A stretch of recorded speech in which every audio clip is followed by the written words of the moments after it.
पूरा बिज़नेस ही उसके ही कस्टमर पे टिका है कि उसके कस्टमर मेरे पास आएँगे। सही ये बात है। सीधे-सीधे ये इंडिकेट करता है कि पूरा ब्राह्मण धर्म ही बुद्ध हुँ, मार्ग को ही कब्ज़ा करके आज का ब्राह्मण धर्म खड़ा हुआ है। तभी ये लोग गाली दे रहे हैं। 9th-10th सेंचुरी में जो ये गाली दे रहे हैं, इसका मतलब कि पूरी तरह से भारत बौद्धमय था, लोगों की आस्था बुद्ध में थी। अब बुद्ध को ये बदनाम कर रहे हैं, गाली दे रहे हैं। हुँ, जैसे आप एक एग्ज़ाम्पल लीजिए जेएनयू का। हुँ, आपने देखा होगा कि जेएनयू भारत में नॉन टेक्निकल यूनिवर्सिटी में टॉप में रहता है। हुँ, तो बिल टॉप में रहने के बाद भी एक हाँ, माहौल बनाया गया कि हुँ, सब लोग गाली देना शुरू कर दिए उसको। सब गाली दे रहे हैं, बिना जाने-माने। ये जानते हुए भी कि वो टॉप पे है। तो उसी हुँ, तरह से 9th सेंचुरी में एक माहौल बनाया जाता है बुद्ध को गाली देने का और ये हुँ, वो दार्शनिक हैं जो लगातार गाली दे रहे हैं। अब ये देखिए हुँ, और आगे मैं आपको दिखाता हूँ। मध्वाचार्य, ये जो शंकराचार्य है इसका अपना लिखा कुछ मिला नहीं है। सारा का सारा जो है मध्वाचार्य जो है 13वीं से लेकर 14वीं 15वीं सदी ये सब कंपाइल इन लोगों ने किया। उसकी भी मूल प्रति अवेलेबल नहीं है लेकिन लोग मानते हैं कि इन्हीं लोगों ने लिखा है। हुँ, तो मध्वाचार्य जो है ये हुँ, अपने जैमिनीय न्यायमाला विस्तार में क्या लिख रहा है? बुद्ध द्वारा दिया अहिंसा का उपदेश धर्म है या नहीं? धर्म तो श्रुति से जाना जाता है, वह धर्म नहीं है। कुत्ते के हुँ, चमड़े की थैली या कुप्पी में रखा हुआ गोदुग्ध पवित्र अर्थात ग्राह्य नहीं होता। देखिए ये भी हुँ, वही चीज़ जो है बुद्ध को टारगेट करते हुए बोल रहा हुँ, है। अच्छा और देखें सांख्य तत्व कौमुदी के लेखक वाचस्पति मिश्र। अब ये हुँ, वाचस्पति मिश्र हो गए, अरुंधति हो गया, इसी तरह हुँ, से और भी बहुत सारे थे जो 9वीं सदी से लेकर 16वीं सदी तक लगातार बुद्ध को गाली दिए हैं। तो ये शेयर कर देता हूँ। ये लीगल डिस्क्लेमर है जिसका मैं हमारा उद्देश्य होता है कि साइंटिफिक टेम्परामेंट को हम एनकरेज करना चाहते हैं। मेरा एक सवाल है सर, आज बहुत ही महत्वपूर्ण सवाल है और मैं काफ़ी दिन से वो मेरे मन में था और मैं आपसे वो पूछना चाह रहा था। सर, अक्सर मैंने देखा कि भारत से जब भी कोई नेता बाहर जाता है, विदेश जाता है, तो बड़े गर्व से कहते हैं, मैं बुद्ध की धरती से आया हूँ। जब इस देश में कोई बाहर से कोई नेता आता है, कोई बड़ी हस्ती आती है, तो हमारे नेता उन्हें बुद्ध की प्रतिमाएँ भेंट करते हैं। इस बात का जो आकलन मैं कर सकता हूँ, वो यही कि बुद्ध का व्यक्तित्व पूरे विश्व में एक विशेष सम्मान रखता है। शायद उनके मानवतावादी विचारों द्वारा जो जो उनका संदेश है, उसका पूरा विश्व सम्मान करता है। शायद उनकी वो बात हर किसी को अच्छी लगती है कि आप मेरी बात को तब तक मत मानो जब तक वो आपके तर्क की कसौटी पर खरी ना हो। मुझे लगता है सर, रैशनैलिटी का पहला नियम ये होना ही चाहिए, क्योंकि ये नियम ऐसा है कि इससे आप बुद्ध की ही बात को भी, जो अगर किसी को इलॉजिकल लगे, रिजेक्ट मार सकते हैं। चाहे वो उन्होंने कही है या उनके बारे में उनके बाद किसी और ने कही है, हर एक इलॉजिकल बात को इसी एक सिद्धांत से रिजेक्ट किया जा सकता है और इसी आधार पर हम कह सकते हैं कि बुद्ध एक बेहद तार्किक और रैशनल इंसान थे। लेकिन सवाल ये उठता है, फिर हमारे भारत में ही, भारत के ही ऐसे तार्किक इंसान का, ऐसे मानवतावादी विचारक का इतना विरोध क्यों? साहिर सर्जन जी। जी, जी। बहुत-बहुत शुक्रिया प्रश्न पूछने के लिए। यहाँ पे जो आपका प्रश्न है वो बहुत ही आसान है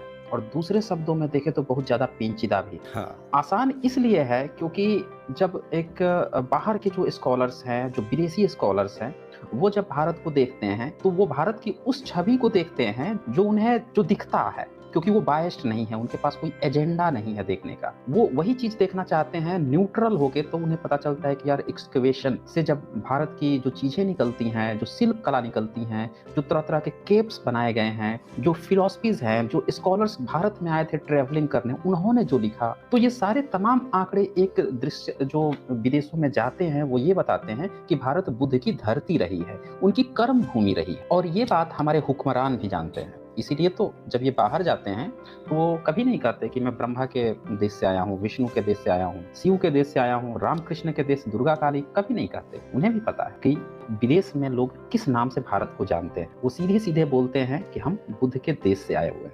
और यही नहीं, जब आप देखेंगे कि हमारे यहाँ के मुख्यमंत्री हों, प्रधानमंत्री हों, वो जब कोई गिफ्ट भी देते हैं किसी विदेशी को, जैसे बाहर से कई लोग आए थे, तो आप देखेंगे कि बुद्ध की स्टैचू उनको गिफ्ट दे रहे हैं। तो एक बात तो क्लियर है कि जो भी लोग हायर पोस्ट पे हैं या फिर जो व्यापारी कर रहे हैं, उनको व्यापार का असली पता है कि क्या चीज़ों से व्यापार अच्छा चलेगा और क्या चीज़ों की छवि से हमारा व्यापार और चमकेगा। बस आम जनमानस को नहीं पता है, इसीलिए मैंने कहा कि ये बहुत आसान है जो टॉप लेवल के लोग, और जो आम जनता है उनके लिए बहुत पेचीदा है, क्योंकि उनको कुछ दूसरा चीज़ बताया जाता है। उनके लिए काल्पनिक चीज़ें परोस दी जाती हैं, अब वो काल्पनिक चीज़ों में फँसे हुए हैं। अब बुद्ध के नाम जब हम इतिहास में खोजते हैं तो उनका एक नाम मिलता है पुरुषोत्तम। जबकि भारतीयों से आप पूछेंगे कि पुरुषोत्तम किसका नाम है, तो वो बताएँगे कि पुरुषोत्तम तो राम का नाम है। अब देखिए कितना डिफरेंस, देखिए कितना।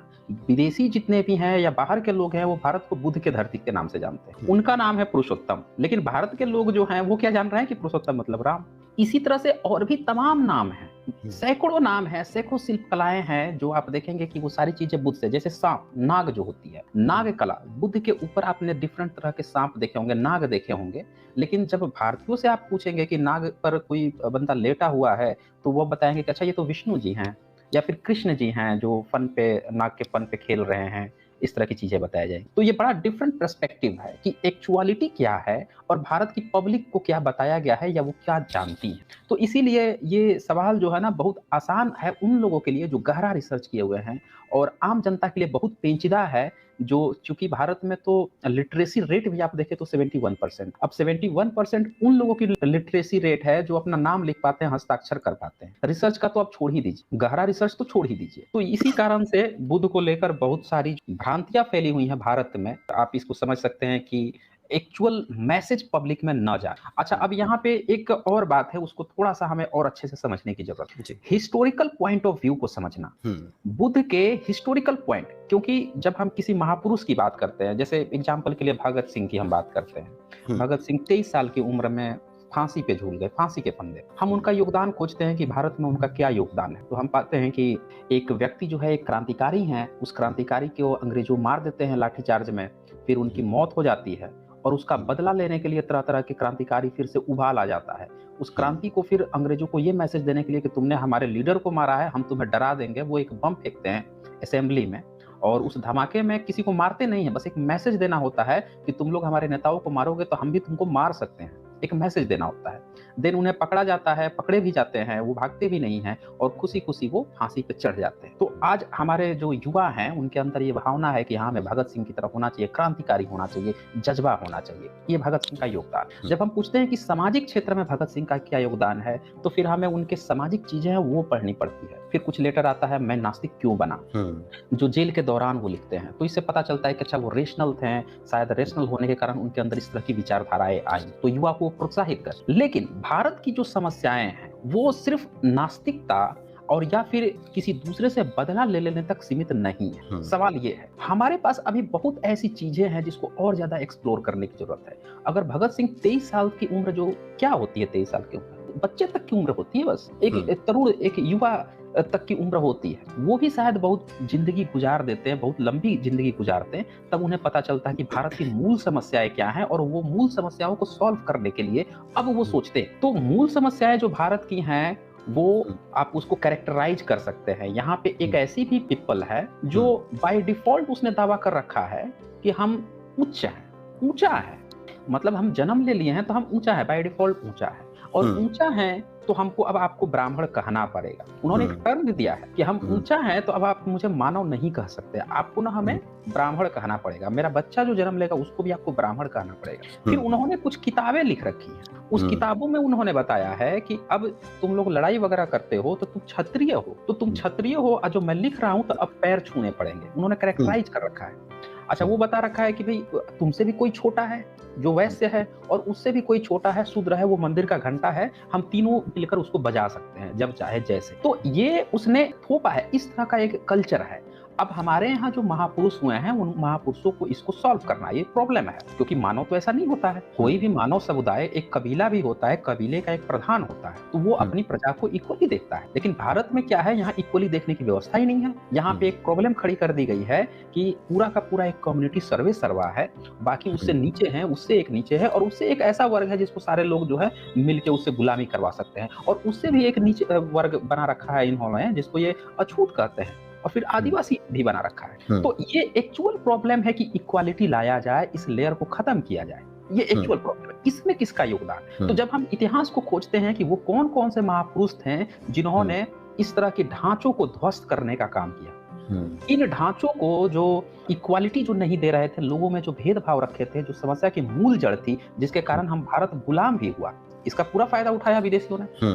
हमारी यूनिटी नहीं रही, अपने 4 पार्ट में बांट दिया। लड़ने के लिए क्षत्रिय जो मुश्किल से 3-4-5% है, क्या मुकाबला कर पाएंगे दूसरे का? तो हमारी जो सिस्टम है वो इतना पट गया था कि हम नहीं मुकाबला कर पाए, और जो प्रॉब्लम थी उसको सॉल्व करने के लिए जितने लोग भी आए उसको हमेशा दबाया गया, उसको हमेशा इग्नोर किया गया, क्योंकि ये जो एक खास वर्ग है जो अपने को उच्च कहता है, वो चाहता नहीं है कि ये प्रॉब्लम सॉल्व हो, क्योंकि ये प्रॉब्लम सॉल्व होते ही उसकी जो बाय डिफॉल्ट उच्च होने की जो उसने बना रखा है कि ये हमारी वो है राइट्स है कि बाय डिफॉल्ट हम उच्च है, वो खत्म हो जाएगा। तो इसीलिए आप देखें कि ऐसे भी महापुरुष हुए हैं जब उनके समय में ये पूरा सिस्टम नहीं था।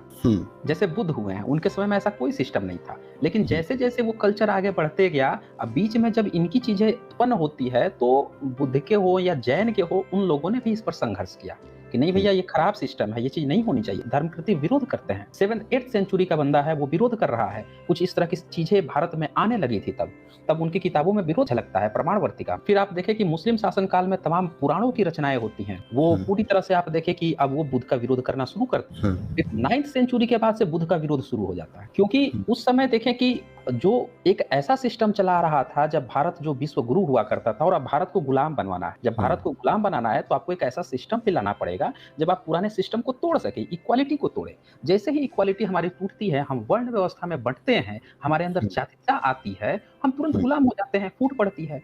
अब क्या है कि एक आदत ही पड़ गई है बुद्ध को गाली देना।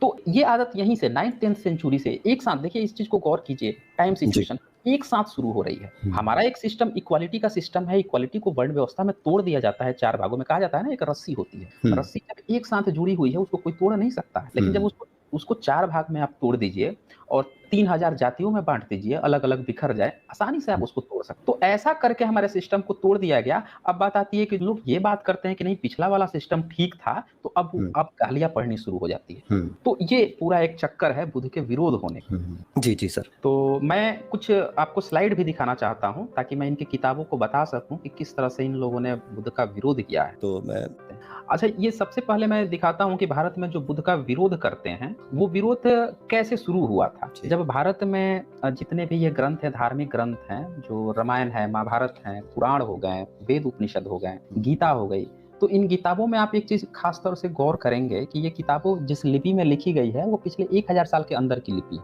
उससे पहले ये नहीं लिखी गई। इनके और भी चीजें जो हैं वो उससे पहले पाई भी नहीं जाती। लेकिन ये देखा गया कि जब इन किताबों को अंग्रेजों ने खोजना शुरू किया कि भैया आपके धार्मिक ग्रंथ कौन है, आप कहते हो रामायण है, लाइए भाई। अच्छा, महाभारत है, लाइए भी दीजिए हमें।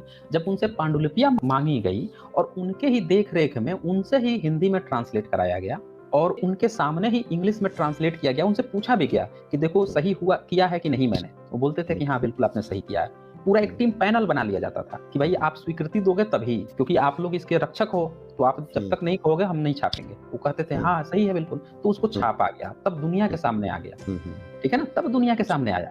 तो दुनिया के सामने क्या आया कि रामायण के अयोध्या कांड के 109 सर्ग के 34 श्लोक में क्या लिखा है, यथा ही चोरः सह तथा ही बुद्ध, अर्थात जैसे चोर दंडनीय होता है उसी प्रकार वेद विरोधी बुद्ध बौद्ध मतावलंबी भी दंडनीय है। और वाल्मीकि रामायण में आप देख सकते हैं इसको साफ साफ। अब यहाँ पे आप ये सोचें कि भाई जो लोगों का ये दावा है कि हम तो भाई त्रेता युग से रामायण को याद करते हुए आए हैं, अगर इनसे आप पूछेंगे कि रामायण क्या है, श्रुति है कि स्मृति है, तो इसको नहीं कहेंगे कि ये स्मृति है। अच्छा हाँ, स्मृति एक होता है ना कि आप याद करके लिखे हैं। हाँ। तो आप तो ये तो याद करके नहीं लिखे हैं, तो बोलते हैं कि उसी समय से वाल्मीकि जी लिख दिए तभी से हम लिख के कैरी करके ला रहे हैं। तो इनके वाल्मीकि कब के हैं, पूछिएगा कब के हैं, तो कहेंगे त्रेता युग के।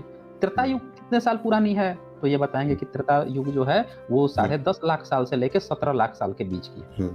अब बताइए कि 17 लाख साल पहले, 10.5 लाख साल पहले जो है, उस समय कौन बंदा किस लिपि किस भाषा में लिखा होगा, उसको ये कैरी फॉरवर्ड करके ला रहे हैं।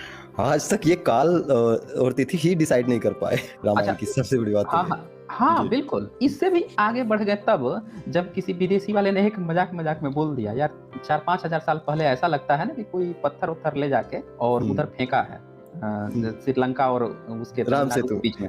हाँ, राम सेतु। अब उसने मौज लेने के प्रयास किया, इन लोगों ने उसको सीरियसली ले लिया। अच्छा, एक आर्य समाजी तो भाप गया था, लेकिन ये लोग रुक ही नहीं रहे थे उस हाँ। जी सर, मैंने उस पर रिसर्च की और मैंने एक बेचारे को बड़ा उदास देखा। आर्य समाजी था, थोड़ा दिमाग रखता था, अकल थी थोड़ी, वो उनके चीज को भाप गया। लेकिन ये जो सनातनी है, ये लोग रुक ही नहीं रहे, उसी पे दावे किए जा रहे हैं, उसी पे वीडियो इनके नेता पोस्ट किए जा रहे हैं ट्विटर पे कि ये मिल गया, राम सेतु का सबूत मिल गया। तो ये लोग ऐसे हैं सर।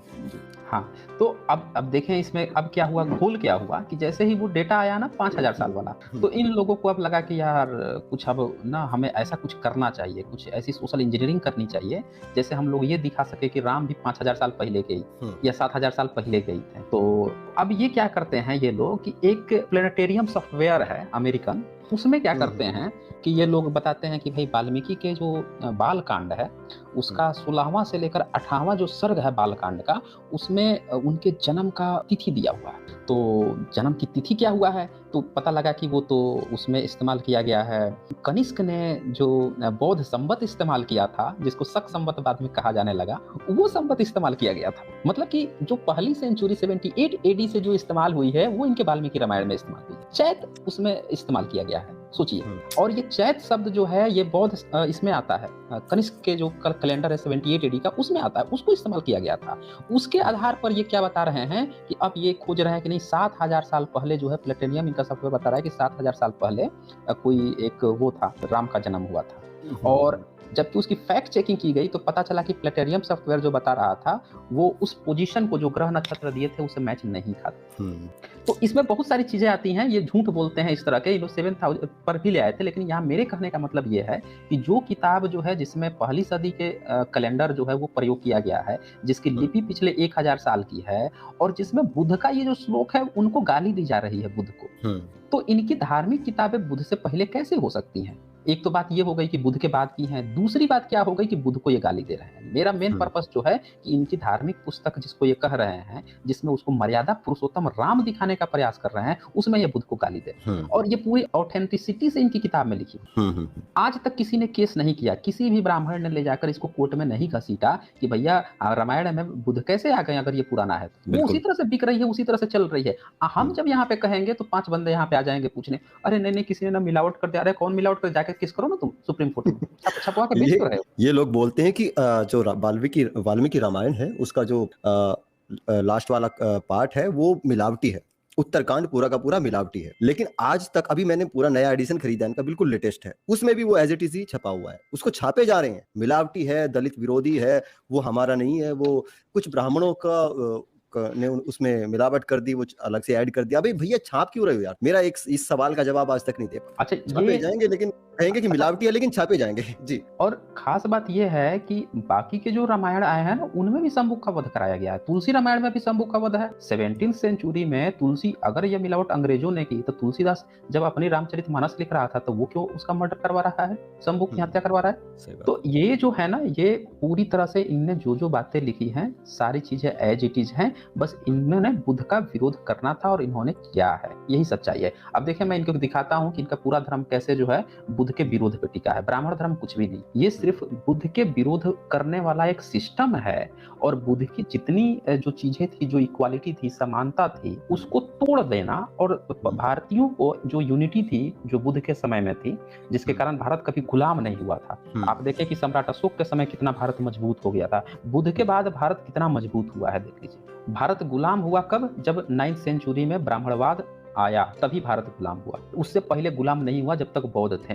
और उसको तोड़ने के लिए इन लोगों ने भारत को गुलाम बनवाने के लिए बुद्ध को गाली दिया, बुद्ध की सभ्यताएं खत्म करवाई, और तब जाके ये गुलाम हुआ। तो ये पहला आपने देखा वाल्मीकि रामायण। अब दूसरा दिखाता हूं मैं आपको शंकराचार्य का। ये शंकराचार्य जिसको मैंने बोला कि 9वीं सेंचुरी में जो है ब्रह्मसूत्र और बुद्धिस्टों को गाली देना शुरू करता है। ये क्या कहता है? बुद्ध को अनाप शनाप बोलने वाला बोलता है, दुनिया का दुश्मन करता है। ब्रह्मसूत्र आप जो है मंडल 2 उसका सूक्त 232 उसका जो श्लोक है उस पर साफ साफ आप देख सकते हैं, सीधे सीधे ये गाली दे रहा है। लिखता है कि बुद्ध ने अपने को अनाप शनाप बकने वाला प्रकट किया है और अज्ञान से यह प्रजा विमोहित हो जाए, शब्दों से अपना प्रजा द्वेषी रूप सिद्ध किया है, अतः कल्याण चाहने वालों को बुद्ध के मत का आदर नहीं करना चाहिए। अब बताइए, जो हिंदुइज्म की जो 3 शाखाएं हैं, शैव वैष्णव शाखा, उसमें से जो सबसे पुरानी हिंदुइज्म को स्थापित करने वाला जो बंदा था वो था शंकराचार्य। वह हिंदुइज्म की स्थापना नहीं कर रहा था, बेसिकली शैव मार्ग की। हमने तो बाद में इधर पिछले 100-150 साल से हिंदुइज्म कहना शुरू किया है। लेकिन यहाँ पे जो है शंकराचार्य जो पहली बार, जिसको हम आज हिंदू कहते हैं, वो उसका फाउंडर बुद्ध को गाली दे के अपना स्थापित कर रहा है। अब आप ये बताएं मुझे कि अगर कोई धर्म मजहब होगा जिसमें क्लियरिटी होगी, जो पूरी तरह से फिलोसफिकल रूप से खरा उतरेगा, वो किसी को गाली देगा? बुद्ध को किसी को गाली देने की जरूरत पड़ी थी? बुद्ध ने कभी किसी दुनिया में किसी को गाली दिया? उन्होंने ईश्वर तक को गाली नहीं दिया, आत्मा को गाली नहीं दिया। उनकी आज जो है तस्वीर, फोटो, स्टेचू लगा के जो दुनिया भर के विदेश के सेलिब्रिटी जो है फोटो खिंचवाते फिर रहे हैं, अपने अपने घरों में जो लगा के उनका स्टेचू बैठे रहते हैं। हॉलीवुड की फिल्मों में उनका स्टेचू दिखा के ये दिखाया जाता है कि देखो हम लोग भारत से भी प्रेम करते हैं। क्यों हो रहा है? यहाँ पे देखें भारत में जो ब्राह्मण हैं इनकी धर्म ग्रंथों में बुद्ध को गाली दे रहे हैं, पूरी दुनिया रिस्पेक्ट दे रही है और ये गाली दे रहे हैं। और देखें इनका तमाशा देखें पूरा, ये तो हो गया शंकराचार्य का। तंत्र वार्तिक एक किताब है कुमारिल भट्ट का, जी। तो ये क्या कहता है, ये लिखता है कि बुद्धोपदेश जो है, जो बुद्ध का उपदेश है, वो कुत्ते की खाल में पड़े दूध के समान गंदा व उपक्षणीय है। समझ रहे हैं? अब ये बताएं कि कुमारिल भट्ट जो है वो क्या कह रहा है अपने तंत्र वर्तिका में भी बुद्धोपदेश को कुत्ते की खाल में। अब बताइए, कुत्ते की अतड़ी तो वेद में ये खाते थे, इनके वेद में कुत्ते की अतड़ी खाना लिखा हुआ है, एक नहीं 3-3 किताब खोल के मैं दिखाया हूँ। तो यहाँ पे देखे कह रहा है कि कुत्ते की खाल में पड़े दूध के समान गंदा और उपेक्षणीय है। अब बताइए, आपका भाई आपका धर्म बहुत अच्छा है, आप मान लेते हैं कि आपने कोई नया धर्म बनाया, तो आपको जरूरत क्या है किसी दूसरे को गाली देने की? आप अपना धर्म चालू कीजिए ना, आपका अच्छा है, लोग आएंगे। आप दूसरे को गाली, आप मान लेते हैं कि कोई बिजनेस खोलते हैं, आपने बिजनेस खोला, आप अच्छा प्रोडक्ट बेचोगे, पब्लिक आएगी, आपकी कस्टमर बनेगी। अब ये क्या है कि आपसे पहले किसी और का जो बिजनेस है उसको आप गाली दे रहे हो, कर रहे हो कि वो बहुत खराब है, इसका तो मतलब ये है कि आप उसके कस्टमर को ही लेना चाह रहे हो। आपका पूरा का ये जो है ये क्या करता है कि बौद्ध, जैन आदि के लिए मलेच्छ, पुरुषापसद, नीच पुरुष, पशु प्रायः जैसे शब्द का प्रयोग करते हुए लिखा है। तो ये देखिए क्या लिखता है, आप पद के ग्रहण से बौद्ध भिक्षु निग्रंथ मतलब जैन संसार मोचक आदि अनाप्तों के आगम सदृश प्रतीत होने वाले वचनों का निराकरण हो जाता है। इन वचनों की अयुक्तता इनके निंदित होने और उच्छित मूल होने से, वेद मूलक मतलब न होने से, प्रमाण विरुद्ध अर्थ के प्रतिपादन करने से तथा कुछ ही मलेच्छ आदि नीच पुरुषों पशु सदृशों के द्वारा स्वीकृत होने से सिद्ध होती है। तो यहाँ भी आप देख रहे हैं कि इन लोगों को ऐसा मलेच्छ कह रहा है, नीच कह रहा है, पशु सदृश जो है इस तरह से इन लोगों को इंडिकेट कर रहा है ये ब्राह्मण। कोई भी अपनी दुकानदारी खोले, आपको अगर ईश्वर ने आपका धर्म बनाया, आपको वेद की वाणी दे दिया, तो आपको बौद्धों को, जैनों को गाली देने की क्यों जरूरत पड़ रही? और एक चीज और ध्यान देखिएगा, 9th सेंचुरी से पहले इनकी किसी भी धर्म ग्रंथ में बुद्ध का विरोध नहीं है। ये टाइम ड्यूरेशन देखिए, भारत में आज जिसको हम हिंदू कहते हैं उसके 3 सेक्ट हैं, शैव, वैष्णव, शाक्त, और इन तीनों के जन्म होने से पहले भारत में बुद्ध को गाली नहीं दिया है किसी ने। ये चीज गौर कीजिएगा। इसका मतलब ये है कि उस समय उनका विरोध करने वाला कोई था ही नहीं 9th सेंचुरी से पहले। ये सारे के सारे जो है ब्राह्मण। और देखें न्याय मंजरी चौखंभा संस्करण, इसमें जो है बौद्धों के बारे में लिखा है, पापमय आचार का उपदेश देते हैं, वेद के विरोधी हैं, मुंह से प्रेरित हैं और नरकगामी। लीजिए बुद्ध को नरकगामी है, ये है वो है, सब चीज कह के इसने डाल दिया। जिसने स्वर्ग नर्क का खंडन किया उसको स्वर्ग नर्क में भेजने के लायक बता दिया। इसी तरह से भविष्य पुराण जो है, इसमें देखें दयानंद सरस्वती इसका अनुवाद किए हैं अपने सत्यार्थ प्रकाश। और अनुवाद क्या लिखते हैं जरा सुनिए उन्हीं के शब्दों में, चाहे कितना ही दुख प्राप्त हो और प्राण कंठगत अर्थात मृत्यु का समय भी क्यों ना आया हो, तो भी यावनी अर्थात मलेच्छ भाषा मुख से नहीं बोलनी चाहिए। मलेच्छ भाषा आप समझ रहे हैं ना? जी। मलेच्छ भाषा मतलब जो संस्कृत के अलावे, संस्कृत के अलावे जो दूसरों की भाषा है वो नहीं बोलनी चाहिए। अच्छा, वो सब भाषाएं मलेच्छ है, मतलब जो संस्कृत नहीं, वो उसके अलावा सब मलेच्छ भाषाएं। हाँ, तो इनके धार्मिक ग्रंथ में संस्कृत के अलावा दूसरी भाषा इन्होंने माना ही कब है? आज तक इन्होंने कोई चीज दूसरी भाषा में लिखा है? नहीं लिखा। तो इनके लिए बाकी सारी इन्होंने लिखा है यहाँ पे यावनी। तो यावनी कौन है? यावनी सबको बोलते थे, जो विदेश से आया सबको बोलते थे। तो पाली प्राकृत में इन्होंने कभी कुछ लिखा नहीं था, नहीं लिखा तो वो भी इनके लिए मलेच्छ ही। आज भले ही ये अपने धर्म ग्रंथों की बात नहीं मान रहे हैं, विदेश में जाकर इंग्लिश पढ़ रहे हैं, सारे बच्चों को इंग्लिश मीडियम पढ़ा रहे हैं, फ्रेंच पढ़वा रहे हैं, स्पेनिश पढ़वा रहे हैं विदेश। अपने धर्म ग्रंथों की लोग बात नहीं मानते और बाकी दुनिया को पढ़ाने चलते हैं कि हमारे धर्म ग्रंथ को मानो, हमारे धर्म ग्रंथ को मानो। तो ये यहाँ पे बोल रहे हैं नहीं बोलनी चाहिए। और उन्मत्त हाथी मारने को क्यों न दौड़ आता हो, जैनियों के मंदिर में जाने से प्राण बचते हो तो भी जैन मंदिर में प्रवेश ना करें, किंतु जैन मंदिर में प्रवेश कर बचने से हाथी के सामने जाकर मर जाना अच्छा है।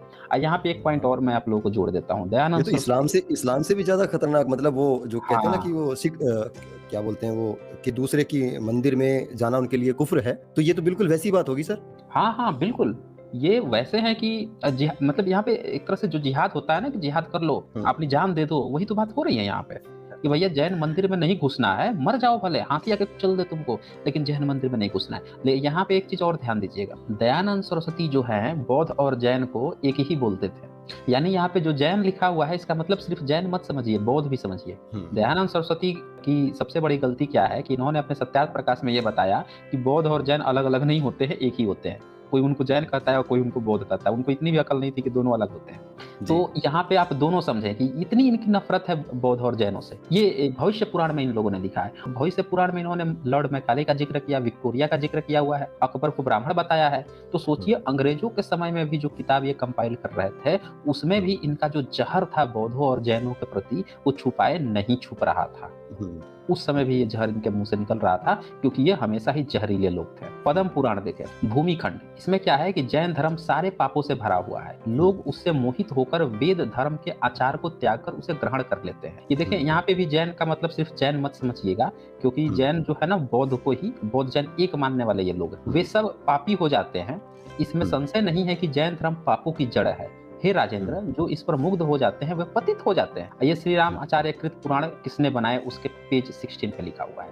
अब ये बताइए हमें कि जब पद्म पुराण जो है वो ये बात कह रहा है कि जो भी जैन या बौद्ध में जो मुग्ध हो जाता है वो पतित हो जाता है, नीच हो जाता है। ये समझिएगा इस चीज को, नीच हो जाता है, पतित हो जाता है। इन्होंने अपने धर्म ग्रंथों में बौद्ध और जैनों को इसलिए नीच बना रखा है कि जो वो ग्रहण करेगा वो नीच हो जाता है। तो ब्राह्मण जो है, जो इन सारी किताबों को लिखा है, सारे धार्मिक ग्रंथ जो है क्षत्रियों ने तो लिखा नहीं, आजादी नहीं है उनको लिखने की, वैश्य लिखा नहीं, अशूद्र तो लिख नहीं सकता था, अंत्यज की तो बात ही छोड़ दीजिए।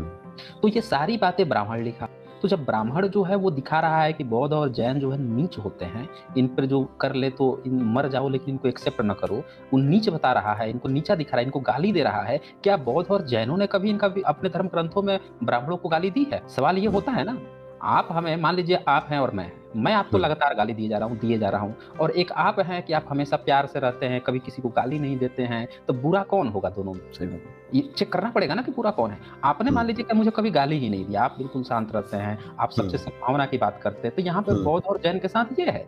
ये ना किसी को गाली दे रहे हैं, प्यार मोहब्बत की बातें हैं, ये तो जीव जंतुओं को भी न मारने की सलाह दे रहे हैं। ये तो दुश्मन को भी कह रहे हैं कि यार दुश्मन भी अच्छा है, दुश्मन भी इनसे प्यार करेगा कि यार देखो इसके पास चांस था मुझे मारने का, लेकिन ये मुझे माफ कर दिया। आज तो मैं मर जाता लेकिन माफ कर दिया। उससे भी ये नफरत कर रहे हैं ये लोग ब्राह्मण जो है। ऐसे सीधे साधे इंसान। हाँ बोले। जी, मैं यही तो सोचकर हैरान हूँ सर कि मैंने अभी भी कि बुद्ध का जो मत है या जो बौद्ध की जो विचारधारा है, उसमें कहीं भी और इतनी कोई ना तो पाखंड है, ना ही अंधविश्वास है, ना ही उसके अंदर इतना मतलब कुछ भी क्रूरता है। वो एक करुणा में एक शांत और एक प्यार मोहब्बत से रहने की समानता की बात करने वाला एक मत है। मैं ज्यादा उसके बारे में जानता नहीं, ऊपरी तौर पर मैं जितना जानता हूँ। उसका इतना विरोध क्यों? इतना तो ये ग्रंथों में अभी तो कुछ ही पढ़े हैं आपने, मुझे लगता है और भी आगे होंगे। मैं हैरान हूँ इस चीज को लेकर कि इतना मतलब एक अच्छी विचारधारा को, जो कि भारतीय ही है, उसको अपनाया जा सकता था, उसको अपना कहकर भी तो प्रचारित किया जा सकता था। उससे ये भी तो कहा जा सकता कि ये हमारे भाई हैं, इन्होंने अच्छी बात की है, इस बात को आप रख लीजिए, और बाकी कोई बुरी बात भी लगे आपको तो वो छोड़ दीजिए। लेकिन पूरा का पूरा सिरे से ही उसको बेवजह ही उसको गालियां दिए जाना या फिर उसको नकारते रहना, ये बड़ी अजीब बात है। ये तो बहुत क्या बोलते हैं ना, संकुचित मानसिकता की बातें हैं हिंदू धर्म में। जी सर। जी, आपने बिल्कुल सही कहा है। मैं एक उदाहरण से आपको समझाता हूँ। मान लीजिए दो व्यक्ति हैं और दोनों जो हैं, दोनों को कहा जा रहा है कि आप दोनों हिंदू। एक व्यक्ति जो है वो क्या करता है कि जन्म लेता है ब्राह्मण फैमिली में, और वो कथा वाचन चूज करता है कि अब मैं कथा वाचूंगा। वो दुनिया को दिखाता है कि मैं भले ही ब्राह्मण फैमिली से जन्म लिया हूं, लेकिन मैं अपना सरनेम जो है दुबे चौबे छब्बे नब्बे दीक्षित विक्षित शिक्षित ये सब नहीं रखूंगा, और ठाकुर लगा लेता है अपना नाम, ताकि लोग समझे कि ये कोई ठाकुर साहब है, और कथा वाचना शुरू करता है। अच्छा, दूसरा जो है वो एक महिला है, वो भी सोचती हैं, लेकिन वो ब्राह्मण नहीं है, गैर ब्राह्मण है। वो सोचती हैं कि भाई चलो हम भी कथा वाचन करेंगे। कथा वाचन करने वो भी पहुंचती हैं, वो भी पहुंचता है। अब वो जो है अपना थोड़ा सा जनेऊ दिखाता है, फेसबुक पोस्ट डालता है कि नहा के आए हैं, आज जनेऊ मेरा दिख रहा है। बैठता है कथा वाचन करने, तो भी थोड़ा जनेऊ साइड से दिखा के बैठता है कि लोग समझे मैं जनेऊधारी हूँ। तो भले ही उसने ठाकुर लगा लिया, फिर भी उसकी जो है खूब चल रही है, खूब उस पर कोई उसको रोकने वाला नहीं है, कोई एक शब्द कहने वाला नहीं है कि भाई तुम जो है मत कथा वाचो। और जिसके पिताजी जो है साइकिल पे चलते थे, वो इतना बड़ा एम्पायर खड़ा कर लेता है जैसे बहुत बड़ा धनाढ्य हो, करोड़ों करोड़ों की संपत्ति खड़ा कर लेता है, उसको कोई रोकने वाला नहीं। वहीं दूसरी तरफ जो महिला है, वो उनका सरनेम साहू है। अब वो कथावाचन के लिए जब कहीं पे जाती हैं, तो अचानक से उन पर फोन आता है, धमकी देना शुरू करता है। और कौन धमकी दे रहा है? यही ब्राह्मण। मतलब उसकी बपौती है कि ये काम भी मैं ही करूंगा, तू कौन होती है करने? अरे हिंदू कह दिए तो तू चने के झाड़ पे चढ़ गई कि तू कथावाच देगी। ये इसीलिए हम लोग ब्राह्मण धर्म कहते हैं कि इसमें ब्राह्मण धर्म जो है वो हमेशा ही दूसरों से नफरत करना सिखाता है। जिसको कहेगा ना हिंदू, उससे भी नफरत करेगा। तू भी कथावाचन नहीं कर सकती, इस पर सिर्फ मेरा अधिकार है। इससे आप समझ समझ सकते हैं कि बौद्धों को किस तरह से ये नफरत करते थे, बौद्ध और जैनों से। जब ये उस व्यक्ति से भी नफरत कर सकते हैं, उस औरत से भी नफरत कर सकते हैं जो इनकी तरह ही धार्मिक है, इन्हीं की चीजों को करना चाहती है, फिर भी ये कह के कि तू वैश्य है, तू शूद्र है, तू करेगी, उसको फोन पे धमकियां आ रही हैं लगातार। और ये रियल घटना है, अभी पिछले 1-2 महीने के अंदर की ये रियल घटना है, वो पूरी की पूरी धमकी जो है लीक की गई है। तो इससे ये चीज यहाँ से क्लियर होता है, आप समझ सकते हैं कि ये हमेशा ही नफरती लोग हैं और नफरत बांटते रहे हैं। इनका जो धंधा है कि कथा वाचना, पूजा पाठ कराना, हमेशा ही इनका काम है कि पाखंड को बनाए रखना। इनकी पूरी की पूरी चीज ही पाखंड पे टिकी, पाखंड, अंधविश्वास, और उसको ये धंधा बना लिया है। एक होता है ना कि आप जब जैसे चोर होता है, डकैत होता है, तो उसके पास कोई ऑप्शन नहीं रहता है कमाने खाने का, तो वो मान लेते हैं चोरी करने में एक्सपर्ट है, चोरी करता है। वो डकैत है, वो डकैती में एक्सपर्ट है, डकैती करता है, जानता है क्राइम है, फिर भी करता है, उसके पास कोई ऑप्शन नहीं। लेकिन जब पूरी दुनिया के सामने, तो वो विलन है ना, पूरी दुनिया के सामने विलन है, तो ब्राह्मण धर्म यही है, वो पूरी तरह विलन है, अंधविश्वास और पाखंड परोसता है, लेकिन उसको उसने धंधा बना लिया है और इसीलिए पूरे पब्लिक को ये दिखाने की कोशिश कर रहा है कि ये खराब भी नहीं है। ये चीज हमें समझनी पड़ेगी जी। अब आगे मैं कुछ आपको और श्लोक दिखा देता हूँ यहाँ पे। बाबूलाल कुमार जी, क्या ब्राह्मण ही चोर है और वही, क्या लिखा है सर, पढ़ें आप? दंडनीय है। दंडनीय है, ओके। क्या ब्राह्मण ही चोर है और वही दंडनीय है? नहीं, ऐसा नहीं कह सकते हम कि ब्राह्मण ही चोर है और ब्राह्मण ही दंडनीय है। ये विचारधारा की बात, ये विचार की बात है। नहीं, ये बुद्ध वाले पे बोले हैं, जो हमने श्लोक दिखाया था ना बुद्ध वाला, कि बुद्ध चोर और दंडनीय है, तो वो बुद्ध को बोल रहा है। आप वहाँ पे ब्राह्मण को रिप्लेस करना चाहते हैं, ये चाहते हैं कि ब्राह्मण को रिप्लेस कर दिया जाए। अरे नहीं, उन्होंने जो किया है वो हम नहीं करेंगे ना, वो हम नहीं कर सकते हो। उन्होंने जो किया, बुरे के साथ बुरा थोड़ी ना बिल्कुल बना जाता है। तो सर मैं यहाँ पे एक लाइन जोड़ना चाहूंगा कि जो ये आप मुझे ग्रंथों में दिखा रहे हैं, इस परंपरा को तो आज भी लोग निभा रहे हैं। इसी परंपरा को मैंने देखा, इसी परंपरा में मैंने कुछ चैनल देखे हैं जो टोटल बुद्ध के विरोध में ही तैयार हुए हैं और बुद्ध का विरोध ही कर रहे हैं। आलोचना करना इस देश के अंदर सभी का अधिकार है। हम ऐसे देश में रहते हैं जहाँ पे सभी की आलोचना की जा सकती है। खैर, इस पर मैं आगे बात करूंगा। अभी ये फ्लो जो चल रहा है, फ्लो नहीं टूटना चाहिए। जी। आपने जो प्रश्न उठाया उसको भी हल्का फुल्का लेते हैं, आगे डिटेल्स में चर्चा करेंगे। जी। और उसमें आपने जो प्रश्न उठाया ना कि आज भी बुद्ध का विरोध करने के लिए कई चैनल खड़े हैं। जी। तो देखें, जब बुद्ध पूरी तरह से भारत बुद्धमय था, तब भी बुद्ध का इन्होंने विरोध किया। फिर बुद्ध कम होते गए, फिर भी इन्होंने बुद्ध का विरोध किया। फिर कम होते गए, इतना कम हो गए अंग्रेजों के समय में कि पब्लिक भी पूरी तरह से भूल गई बुद्ध को। और बुद्ध के जो तमाम अवलोकितेश्वर बुद्ध थे, लोकेश्वर थे, इन सबको जो है ब्रह्मा विष्णु महेश बनाया जा चुका था, काली दुर्गा काली तारा देवी को बनाया जा चुका था, डाकिनी को बनाया जा चुका था। तो पब्लिक को अब ये नए नाम याद थे, अब बुद्ध को पूरी तरह भूल चुके थे, गाली देते थे, अब कोई नाम भी नहीं लेता था। अच्छा, ब्राह्मण तो यार बड़ा गाली देता है, हम नाम लेंगे तो कुछ हमारे साथ वो कर देगा, बुरा कर देगा, तो लोग नाम लेना भी छोड़ दिए। तो बुद्ध पूरी तरह से खत्म। लेकिन इधर से फिर से जब से एक्सकवेशन हुआ, धरती से जब बुद्ध निकलने लगे, तो देखें कि भारत जो है, बाबा साहब भारत के सबसे बड़े सिंबल ऑफ नॉलेज हुए, भारत यानी विश्व के सिंबल ऑफ नॉलेज की उपाधि मिली। उन्होंने एक शब्द कहा कि भारत जो है ब्राह्मणों और जो बुद्धिज्म है, इन दोनों के संघर्ष की कहानी। अब बात सही भी है। ये जब से ब्राह्मणवाद उपजा है, पहले तो था ही नहीं, लेकिन जब से उपजा है, ये उपजा ही बुद्ध के विरोध में। तो उपजा तो वो तभी टिका हुआ है जब तक का बुद्ध का विरोध करे। पब्लिक को वो हिंदू मुसलमान दिखाता है, पूरे पब्लिक को दिखाता है कि देखो हमारी मूल समस्या मुस्लिम है। लेकिन आप देखेंगे कि ये जो है अपने बेटों की शादी किसी बुद्धिस्ट से नहीं करता है, ये अपने बेटे बेटियों की शादी करता है मुस्लिम से। ये ध्यान दीजिएगा, जरा गौर कीजिएगा। आज तक इसने बच्चियों की शादी कभी नहीं करेगा जाके बुद्धिस्टों से कर लो, लेकिन ऐसे तमाम ऐसे लोग मिल जाएंगे जो मुस्लिमों को अपनी बेटियां दे रहे हैं। तो यहाँ पे एक चीज पता चलता है कि पब्लिक को या दुनिया को कुछ और दिखाया जा रहा है और संघर्ष कहीं और है। इनकी इतनी सारी किताबें मैं जो दिखा रहा हूँ, ये सारी किताबें अंग्रेजों के समय में कंपाइल। इनमें से ऐसी, जैसे भविष्य पुराण है, अकबर को ब्राह्मण बताया गया, मुस्लिम को ब्राह्मण बताया जा रहा है, लॉर्ड मैकाले तक की चर्चा आ रही है, विक्टोरिया की चर्चा आ रही है। इन्हीं किताबों में जो है, इनके सारे ग्रंथों में, जैसे 16वीं 17वीं सदी में तुलसीदास है, ये शूद्रों को, पिछड़े वर्ग के लोगों को गाली दे रहा है, सारे पिछड़े लोगों को, और इनको नीच बता रहा है, गाली दे रहा है, आलोचना कर रहा है, लेकिन एक बार भी किसी मुस्लिम की आलोचना नहीं किया। ध्यान दीजिएगा इस चीज। तो इन्होंने, इनकी सारी किताबें जो हैं वो मुस्लिमों की आलोचना कतई नहीं करती, एक जगह भी नहीं करती। लेकिन ये जो है बुद्ध का विरोध जरूर कर रहे हैं, और यहाँ के जो मूल निवासी लोग हैं, शूद्र हैं, उनका विरोध जरूर कर रहे हैं। ये चीज गौर करने लायक है। तो इसीलिए आज भी जो बुद्ध का विरोध कर रहा है, वो बुद्ध का विरोध नहीं कर रहा है। दरअसल वो भारत की जो शूद्र जनता जिसको बनाया गया है, जिसको अंत्यज बनाया गया है, दरअसल उनका और उनकी विचारधारा का विरोध कर रहा है। वो हमेशा से चाहता है कि बाबा साहब की जो विचारधारा है, बाबा साहब के हैं या एससी-एसटी वर्ग रहे, उनको वो मारना चाहता है, उनको दबाना चाहता है, उनको वैचारिक रूप से गुलाम बनाना चाहता है। क्योंकि भारत में आज देखिए बुद्धिस्ट लोग कितने हैं? जो सर्वे हुआ था 2011 में तो 0.6%, 0.7% बताया गया था कि इतने बुद्धिस्ट हैं। 1% से भी कम। उसके पीछे पूरा ब्राह्मण धर्म पड़ा हुआ है। उसके पीछे पूरा ब्राह्मण धर्म पड़ा हुआ है। ये सोचिए, जिनकी जनसंख्या जो भारत में 0.6% 2011 की जनगणना के अनुसार है, उसके पीछे 85% जो है ब्राह्मण धर्म, और इस्लाम से भी आजकल तो मैं देख रहा हूँ कि कुछ एक्स मुस्लिम जो हैं, इनको कुछ रैशनल लोग, सर कुछ रैशनल और कुछ दार्शनिक लोग भी। सो कॉल्ड दार्शनिक और सो कॉल्ड रैशनल। ये रैशनल के नाम पे यहाँ पे ये चीज भी मैं क्लियर कर दूं, भारत में दो तरह के मुस्लिम होते हैं, एक अशरफ होता है, एक पसमानदा होता है। जो अशरफ है और भारत में जो ब्राह्मण है, ये दोनों मिला जुला गठबंधन है। ये पूरे भाई भाई हैं। ये अल्लाह उपनिषद लिख देगा उनके लिए, कुछ चाटुकारिता के लिए, और वो आज इनके लिए उसमें से कुछ निकल के, सब नहीं कुछ उसमें से निकल के दिखाएगा कि हम एक्स मुस्लिम हो गए, उनकी गोदी में बैठ जाएगा। एक चैनल खोलेगा, उस चैनल पे बैठेगा, उसके अगल बगल आप ध्यान दीजिएगा तो सारे के सारे वही जो उसके भाई हैं, जो पिछले जन्म वाले, पुनर्जन्म ही मानते हैं ना, अकबर पुनर्जन्म के ब्राह्मण थे, तो ये उसके सारे भाई लोग अगल बगल बैठ जाएंगे, ये पिछले जन्म के हमारे भाई हैं। और फिर वो क्या करेगा कि बैठ के बाबा साहब को गाली देगा, इनडायरेक्टली। डायरेक्ट आप नाम नहीं ले सकता ना, इनडायरेक्टली। और उन तमाम लोगों को गाली देगा, उन तमाम लोगों की आलोचना करेगा जिससे उसका कुछ लेना देना नहीं। मतलब उसका देखिए कि भारत के शूद्रों से कुछ लेना देना नहीं है उसका, जो है क्योंकि वो तो ऑलरेडी सताए हुए लोग हैं। उसका अंतेजों से कुछ लेना देना नहीं, क्योंकि तो ऑलरेडी सताए हुए हैं ब्राह्मण धर्म से। तो जब वो आलोचना कर रहा है मुस्लिम समाज की, तो उसको मुस्लिम के साथ साथ क्यों मुस्लिम के साथ क्यों आलोचना कर रहा है? क्योंकि मोहम्मद जो थे वो अल्लाह को मानते थे, अल्लाह के नाम पर उसको ऐसा लगता है कि उन्होंने कुछ गड़बड़ी कर दी है, ईश्वर को मानते थे। तो सेम चीज तो यहाँ ब्राह्मण धर्म ने किया है, ब्राह्मण ने किया है, तो उसको अपना भाई बना के अगल बगल बैठा लेगा। इस चीज को समझिए, एक तरफ जो बात कह रहा है दूसरे के लिए, उसी को अगल बगल बैठा लेगा। और गाली किसको दे रहा है? तो उन समाज को गाली दे रहा है जो लोग रेशनल है, नास्तिक है, जो ईश्वर को भी नहीं मानते, या उस विचारधारा को मानते हैं जो विचारधारा जो है ईश्वर को नहीं मानते। उनका मजाक उड़ाया जाता है, उन्हें जलील किया जा रहा है।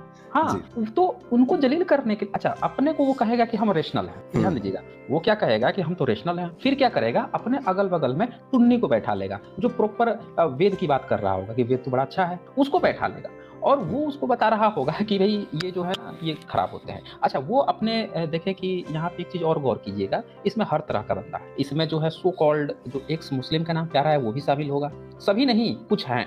इसी तरह से एक ब्राह्मण होगा, वो अपने को कहेगा कि हम भी रेशनल बन गए, लेकिन जैसे ही उसकी रेशनलिटी, सारी की सारी रेशनलिटी जो है उसके आंख से, नाक, कान से, हर जगह से बाहर निकल आएगी। जैसे ही आप इतिहास की बात कीजिएगा, इतिहास के पन्ने खोलिएगा कि भाई तुम्हारे सारे धर्म ग्रंथ तो बुद्ध का विरोध करते थे, बस चिढ़ जाएगा वो तुरंत, उसकी सारी के सारा जो रेशनलिटी थी हवा हो जाएगी, ब्राह्मणवाद तुरंत बाहर निकल जाएगा। वो क्या कहेगा, अरे ये टुन्नी है, ये बुद्ध की बात करते हैं, ये करते हैं। हम हिस्ट्री दिखा के बता रहे हैं ना, ये सारी किताबें खोल के दिखा रहे हैं, तुम्हारे बाप दादों ने जिंदगी भर बुद्ध को गरियाया और तू भी आज बुद्ध बुद्ध कर रहा है, क्यों कर रहा है? तो रेशनल बन गया है, तो इंसान बन गया है, ब्राह्मणवाद नहीं चाह रहा है क्या तेरा? तो ये चीज हमें समझनी पड़ेगी कि यहाँ रेशनलिटी का खेल चल रहा है, एक है कोई नहीं, ये सब रेशनल, इसमें से कोई रेशनल नहीं है। एक चीज जानिए, ये दावा करके बैठेंगे, जैसे इनसे आप बात कर लीजिएगा कि उपनिषद पे, इनकी तुरंत ऊपर से नीचे तक जल जाएगी। कहने को अपने को दार्शनिक कहते फिरेंगे, लेकिन जैसे आप दिखाएंगे कि भाई उपनिषदों में तो बड़ी अश्लीलता है, उपनिषद तो जो है बुद्ध के विरोध में थे, वर्ण व्यवस्था को सपोर्ट करते हैं। अब बताइए, जो चीज वर्ण व्यवस्था को सपोर्ट करते हैं उसको वो अच्छा बता रहा होगा। यहाँ पे कुछ ऐड करना चाहता हूँ। हाँ जी, असल में कुछ लोग आज कहेंगे, बहुत सारे रैशनल लोग, जो अच्छे रैशनल लोग हैं और जो तार्किक लोग हैं, मेरे सहयोगी भी हैं जो मुझे देखते हैं, वो भी हो सकता है ये कहें कि क्या बुद्ध आलोचनाओं से परे है? मेरा जवाब है बिल्कुल भी नहीं भाई, कोई भी आलोचनाओं से परे नहीं है, कोई भी क्रिटिसिज्म से अलग नहीं। हर चीज का, हर विचार का, हम रैशनल जो हमारा थॉट होता है उसका जो मूल मंत्र है वही है शक करना और सवाल करना हर विचार पे, ठीक है। लेकिन इस जो आलोचना होती है ना, उसकी एक शर्त होती है, आप केवल निष्पक्ष होकर ही आलोचना कर सकते हैं। किसी की भी निष्पक्ष होकर आलोचना सही दिशा में जाती है, बिल्कुल आपको सही रिजल्ट पे पहुंचाएगी। अगर निष्पक्ष हुए बिना आप किसी की आलोचना करते हैं, अपने आप को श्रेष्ठ और दूसरे को नीचा दिखाने के लिए किसी की आलोचना करते हैं, या किसी को जलील करने के लिए किसी के धर्म की या किसी के मत की आलोचना करते हैं, तो भैया ऐसी आलोचना दंगे ही करवाती है। उदाहरण हमारे सामने, उससे कुछ परिवर्तन नहीं आता, उसका मकसद नहीं होता, अलग ही मकसद होता, रैशनैलिटी नहीं होती उसके अंदर। हालांकि बुद्ध की आलोचना से इस देश में कभी दंगे नहीं हो सकते, क्योंकि उन्होंने तो आलोचना तर्क और मानवतावादी और विज्ञानवादी दृष्टिकोण को ही महत्व दिया। बुद्ध की आलोचना सिर्फ उन दलितों को तकलीफ देगी जिन्होंने हिंदू धर्म की जातिवादी मानसिकता को छोड़कर बुद्धिज्म को अपनाया। मेरी बात याद रखना आप लोग, मैं ये बात क्यों कह रहा हूँ। उन्होंने बुद्ध के कुछ समानतावादी विचारों को जाना और अपने नाम के पीछे बोध लगा ली। अधिकतर मोस्टली जितने भी दलित हैं, उन्होंने पढ़ा भी नहीं है, उन्हें सिर्फ बाबा साहब ने बौद्ध धर्म अपनाया था, उन्होंने उनको फॉलो करते हुए हाँ, बाबा साहब के कुछ विचारों को जानकर और कुछ थोड़े से विचारों को बुद्ध के जानकर उन्होंने अपने आप के नाम के सामने बोध लगा ली। वो बोध अपने आप को कहने लगे, वो जय भीम और नमो बुद्धाय बोलने लगे। और वो क्यों किया उन्होंने? दूसरों की नजरों में ना सही, लेकिन कम से कम अपनी नजरों में, खुद की नजरों में थोड़ी सी इज्जत पाने के लिए। उनका बुद्धिज्म बस इतना सा है। लेकिन पिछले कई सालों से मैंने सोशल मीडिया पे देखा है भाई साहब, बुद्ध को लेकर दलितों की खूब बेइज्जती की जाती है, उनकी इंसल्ट की जाती है, खूब आलोचना होती है, सिर्फ इस बात के लिए कि कोई दलित बोलता है जय भीम नमो बुद्धाय, सिर्फ इस बात के लिए उसका इतना मजाक उड़ाया जाता है, इतना ट्रोल किया जाता है। मैं 3 साल पहले फेसबुक पे ये सब नोट किया है मैंने। और ये करने वाले कौन थे? नास्तिक, सनातनी। तो वो तो ऑलरेडी कर ही रहे हैं, वो तो ग्रंथों में भी है और वो तो कर ही रहे हैं, खैर। लेकिन ये करने वाले कौन थे? नास्तिक, रैशनल, प्रोफेसर, पढ़े लिखे लोग। हाँ, कास्ट जरा ऊंची थी, ये बात भी आप नोट करना। सभी लगे पड़े। मैं ये नहीं कहता कि उनके मत की भी आलोचना नहीं करनी चाहिए, आप कर सकते हैं, वाकई में पूरी तरह निर्दयी होकर कर सकते हैं, कीजिए। रैशनलिटी, दया, चलो ठीक है, रैशनलिटी में दया भाव या किसी पे करुणा या थोड़ा सा रहम करने की कोई इजाजत नहीं है तो मत कीजिए, कोई बात नहीं। कल ही वो बेचारे किसी पाखंड से निकले हैं, आज ही उनको एक थोड़ा सा अच्छा विचार मिला है और वो उसकी जय जयकार करने लगे हैं, लेकिन आप लोगों को तकलीफ स्टार्ट हो। अगर आपके रैशनलिज्म की यही मांग है कि उनकी भी आलोचना होनी चाहिए तुरंत के तुरंत, तो कीजिए, शौक से कीजिए। लेकिन मैं सिर्फ एक चीज पूछना चाहता हूँ, जो मैं आज देख रहा हूँ, बड़े बड़े कथित सो कॉल्ड दार्शनिक, रैशनल और एक्स मुस्लिम सनातनियों के साथ मिलकर ओनली बुद्ध खंडनम का जो जाप कर रहे हैं, मैं आपसे पूछता हूँ, क्या ये रैशनलिज्म है? क्या ये आपकी नास्तिकता है? क्या ये आपका ह्यूमनिज्म है? क्या ये आपकी मानवता है? आज बहुत लोगों को सच में बहुत तकलीफ होगी। आज मेरे नास्तिक दोस्तों को बुरा लगेगा, मेरे जो रैशनल कहते हैं उनको भी बुरा लगेगा, बहुत सारे लोगों को आज बुरा लगेगा। डोंट वरी यार, मैं बेपरवाह होकर, बेखौफ होकर फिल्टर मारता हूँ, सीधी बात है भैया। आप लोग इस तरह के हैं तो फिर मुझे परवाह नहीं है उस चीज की। अगर आप निष्पक्ष होकर नहीं बात कर सकते तो आप लोग उनके चैनल पे जाते हैं, बड़े शौक से जाते हैं, क्या एक सवाल कर पाते हैं? आप खुद को रैशनल बोलते हैं। रैशनल क्या होता है? जो सभी पे सवाल करे। लेकिन बड़ी हैरानी होती है कि आप कुछ दिनों से बुद्ध के पीछे पड़े हुए हैं। मुझे कभी किसी से दिक्कत नहीं हुई, बल्कि मैं उनको अच्छा मानता हूँ जो सनातनी क्रिटिसिज्म करते हैं बुद्ध का, कोई दिक्कत नहीं। ठीक है यार, आप कर रहे हैं, वो आपका धर्म है, वो आपके ग्रंथों से उदाहरण मिलता है, वो आपके ग्रंथों से प्रेरणा मिलती है कि हमारे पूर्वजों ने ये किया, हम भी ये करेंगे। आप तो सिर्फ उनकी परंपरा को फॉलो कर रहे हैं, लेकिन आप क्या कर। खैर, मैं इस पर आगे भी बात करूंगा। जी, आपने बड़ा एक अच्छा पॉइंट यहाँ पे उठाया था। तो दरअसल ये जो बात आपने कही है, इससे मुझे ऐसा लग रहा है कि फिर वो नास्तिक नहीं रहे होंगे जो हिस्टोरियन, क्योंकि अगर कोई दूसरे धर्म का बंदा जो है आके तीसरे धर्म की बात करेगा तो सबसे पहले उससे यही पूछा जाएगा कि भाई तू अपने धर्म के बारे में बता ना पहले, कि तेरे राम जो है, तेरे कृष्ण जो है, तेरे ब्रह्मा विष्णु महेश हैं, उनके क्या सबूत हैं, पहले तो वो पूछा जाएगा ना उससे।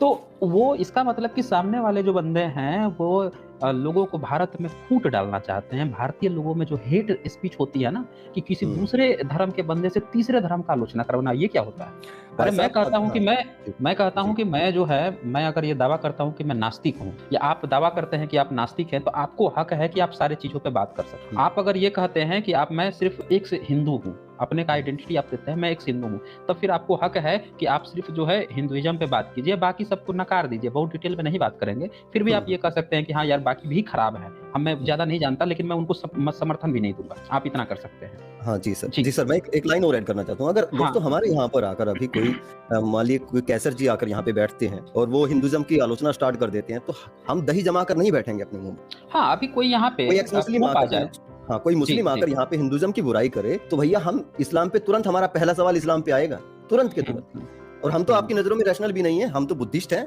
और हम तो क्या बोलते हैं, चमार हैं, हम तो चमरू हैं, यही तो बोलते हो आप लोग बैठकर। और आपके समर्थक हमारे चैनल पे आकर हमें तो आप रैशनल भी नहीं मानते, हमें तो नास्तिक, पाखंडी नास्तिक बोलते हैं। हम तो बुद्धिस्ट हैं। हाँ, तो इनका चेहरा आ गया ना, अभी आपने जो कहानी सुनाई उसी में चेहरा समझ में आ गया।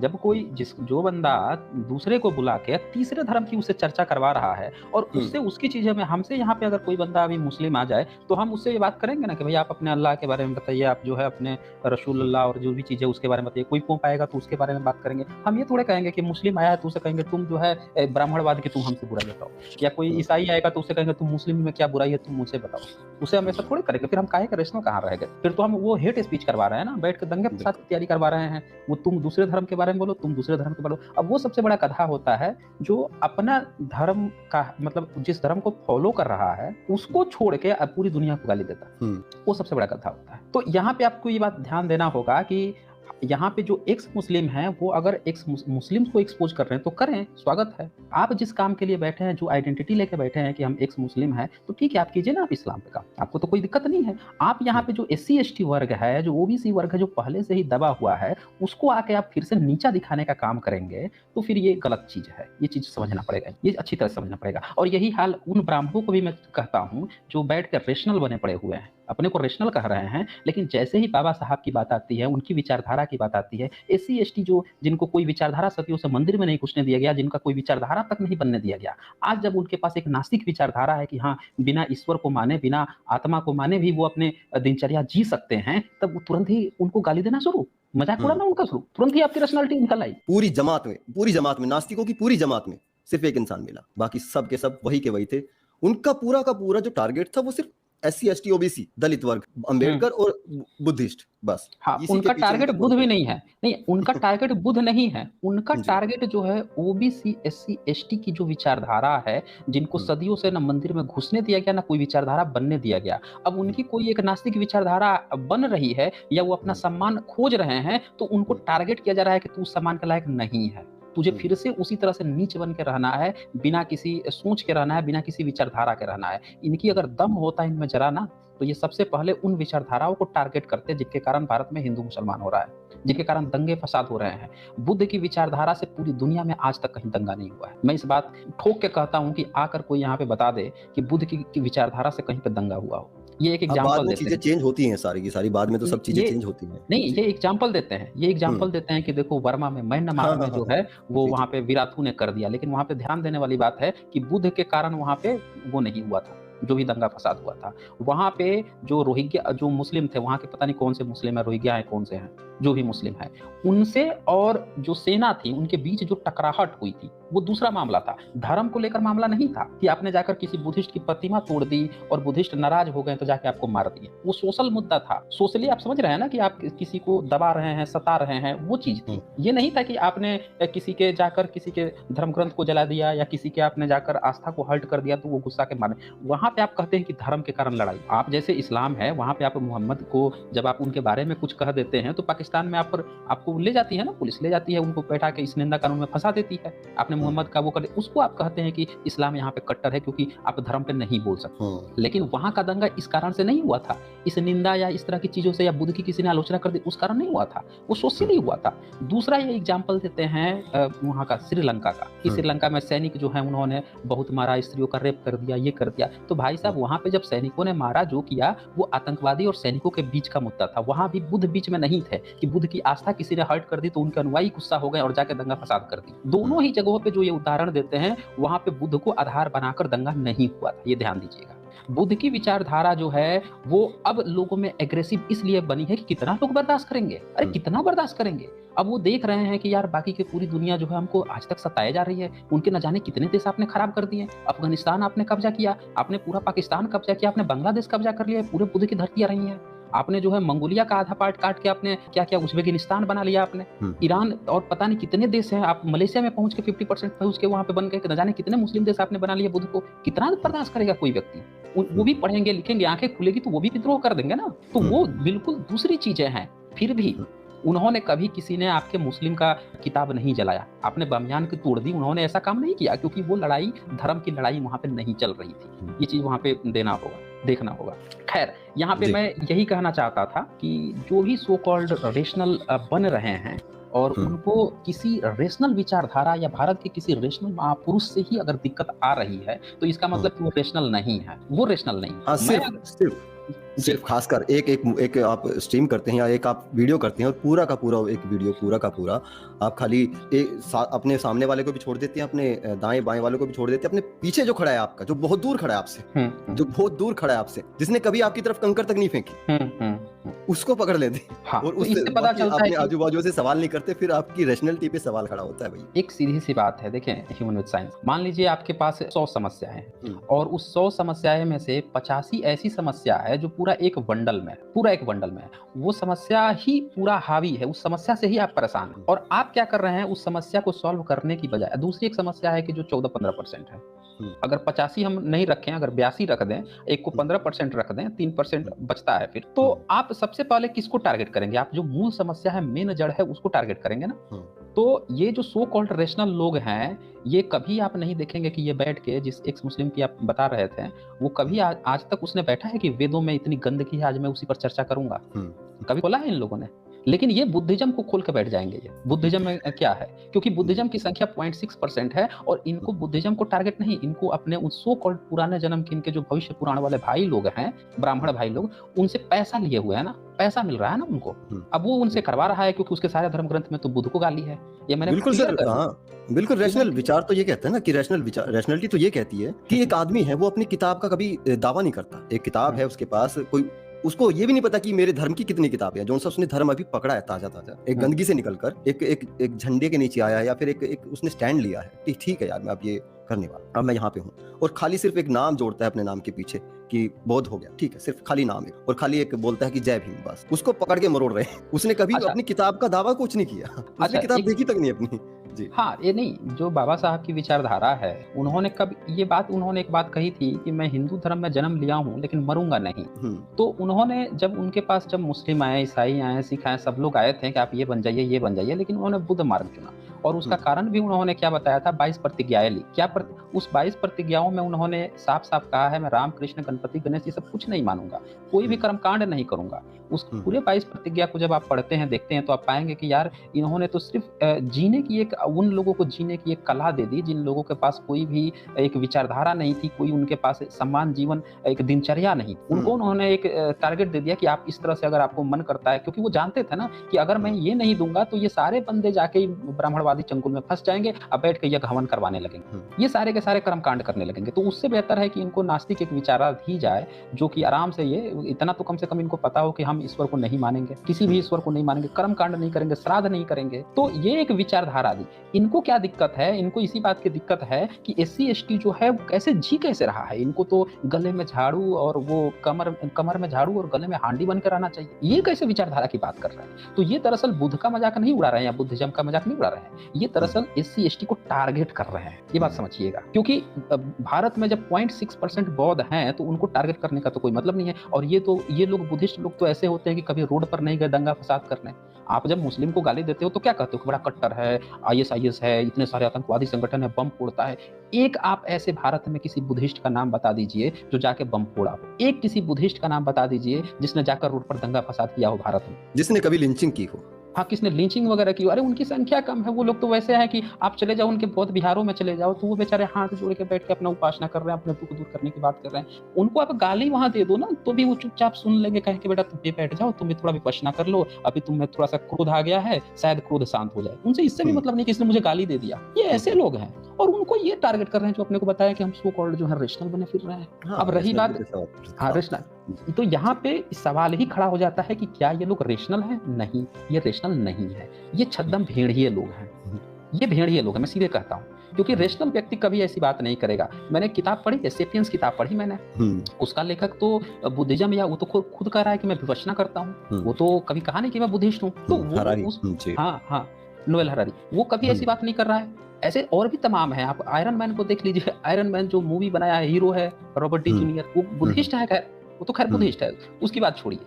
तो कहने का मतलब ये है कि तमाम दुनिया के ऐसे लोग हैं, साइंटिस्ट तक भी हैं जो इसको मानते हैं, लेकिन वो कभी तो ऐसा नहीं करें कि कोई डोगमा करने की जरूरत है। यहाँ पे बाबा साहब भी कभी कोई नहीं कह गए कि अगर तुम बुद्ध को मानना तो कोई डोगमा करना। अगर बाबा साहब भी ऐसा कुछ किए होते कि भाई डोगमा में रहना है, डोगमा करना है, तब कोई कहता तो समझ में आता। तो इससे साफ साफ पता चलता है कि इन लोगों का टारगेट SC ST OBC लोग हैं। ये टारगेट कर रहे हैं उनको जानबूझकर। जो इनके पूर्वज जो करते आए हैं, नीचा दिखाना इन लोगों को, इनको हमेशा नीच बना के रखना, इनको बिना किसी धर्म के, बिना किसी मजहब के, बिना किसी विचारधारा के रहने देना, छोड़ देना इनको, और अछूत बना के रखना।